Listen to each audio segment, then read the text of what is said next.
હાલ સમગ્ર ગુજરાતમાં આકરી ગરમી પડી રહી છે અને તાપમાનનો પારો સતત ઊંચે જઈ રહ્યો છે। ઘણા ભાગોમાં તો તાપમાન 45 ડિગ્રીને પાર થઈ ચૂક્યું છે। ત્યારે તમામના મનમાં એક જ સવાલ છે કે હવે વરસાદ ક્યારે આવશે। ખાસ કરીને ખેડૂતો માટે વરસાદની જે અવારનવાર આગાહી કરતા હોય છે તેવા પરેશભાઈ ગોસ્વામીએ શું માહિતી આપી છે તેના વિશેની વાત કરીશું આ વિડીયોમાં। નમસ્કાર, નિર્ભય ન્યૂઝમાં આપની સાથે હું મયુરી।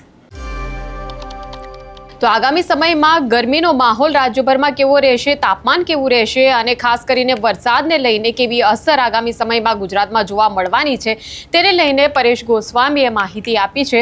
તો નૈઋત્યનું જે ચોમાસું છે બંગાળની ખાડી અને આંદામાન નિકોબાર ટાપુ શ્રીલંકાના ઘણા ભાગોને કવર કરી ચૂક્યું છે। ચોમાસાની શરૂઆતની પ્રગતિ હતી તે સારી હતી, પણ 24 કલાકથી ચોમાસું જે છે તે ધીમી ગતિએ ચાલી રહ્યું છે। 4 કે 5 દિવસ ચોમાસું એ વહેલું ચાલી રહ્યું છે તેવું પણ પરેશ ગોસ્વામીએ જણાવ્યું છે।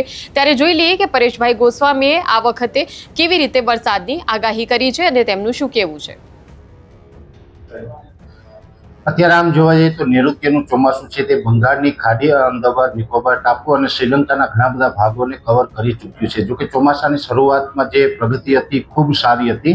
છેલ્લા 24 કલાકથી ચોમાસું અત્યારે થોડુંક ધીમી ગતિએ ચાલી રહ્યું છે, પણ ચોક્કસથી સમય કરતાં ચોમાસું 4 થી 5 દિવસ વહેલું ચાલી રહ્યું છે અને હજુ પણ આગળ ઉપર આ જ રીતે સમય કરતાં વહેલું ચાલવાની શક્યતાઓ છે, જેને કારણે અત્યારે એક વરસાદી સિસ્ટમ પણ બની છે। જોકે એ સિસ્ટમ છે આજથી 6 દિવસ પહેલા તમિલનાડુના દરિયાકાંઠે બની હતી। તમિલનાડુ ઉપર થઈ કેરળ ઉપર આવી, કેરળ થઈને કેરળના માર્ગે સમુદ્રી સપાટી ઉપર અરબ સાગરમાં પ્રવેશી છે। અરબ સાગરની અંદર એ સિસ્ટમ છે એ સૌપ્રથમ સાયક્લોનિક સર્ક્યુલેશનના ભાગરૂપે હતી। એ સિસ્ટમ અત્યારે વધુ મજબૂત થઈ છે અને લો પ્રેશરમાં પરિવર્તિત થાય તેવી શક્યતાઓ છે અને આ સિસ્ટમને કારણે અત્યારે રાજ્યના અલગ અલગ ભાગોની અંદર પ્રી મોન્સૂન એક્ટિવિટી પણ થઈ રહી છે। અત્યારે જોવા જઈએ તો છેલ્લા 2 દિવસથી એટલે કે 20 મે 2026થી રાજ્યના છૂટાછવાયા ભાગોની અંદર પ્રી મોન્સૂન એક્ટિવિટીના ભાગરૂપે સામાન્યથી હળવા ઝાપટા નોંધાઈ રહ્યા છે અને હજુ આ ઝાપટાઓ છે 28 મે 2026 સુધી અલગ અલગ વિસ્તારોની અંદર જોવા મળે તેવી સંભાવનાઓ છે। એટલે આ પ્રથમ પ્રી મોન્સૂન એક્ટિવિટીનો રાઉન્ડ છે।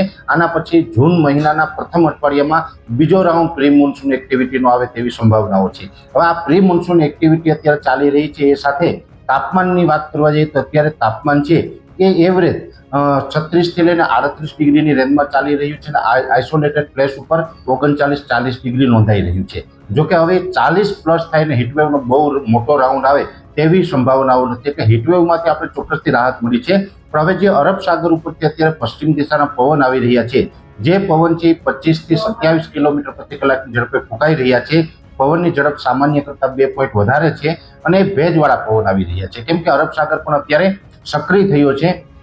એ જે ભેજવાળા પવન આવી રહ્યા છે એને કારણે ગરમી, ઉકળાટ અને બફારામાં સખત વધારો થઈ રહ્યો છે। હજુ પણ આવનારા દિવસની અંદર ઉકળાટ અને બફારામાં વધારો થાય તેવી શક્યતાઓ છે। એટલે તાપમાન છે એ 36 થી 38 ડિગ્રીની રેન્જમાં હશે, પણ ઉકળાટ અને બફારો વધવાને કારણે જે ફીલ લાઇક હોય છે એ વધી જશે। એટલે 36 ડિગ્રી તાપમાન હશે છતાં પણ આપણે 41-42 ડિગ્રી તાપમાન જેવો અહેસાસ થશે। એટલે આ પ્રકારનું જે આખું ગરમીનો માહોલ છે એ લગભગ હવે આવનારો મહિનો જે છે જૂન મહિનો છે એ જૂન મહિનામાં પણ સંપૂર્ણ જૂન મહિનો એટલે કે 30 જૂન સુધી ગરમી, ઉકળાટ અને બફારો છે એ યથાવત રહેવાના છે અને ચોમાસું હવે ધીમે ધીમે આગળ વધવાનું છે।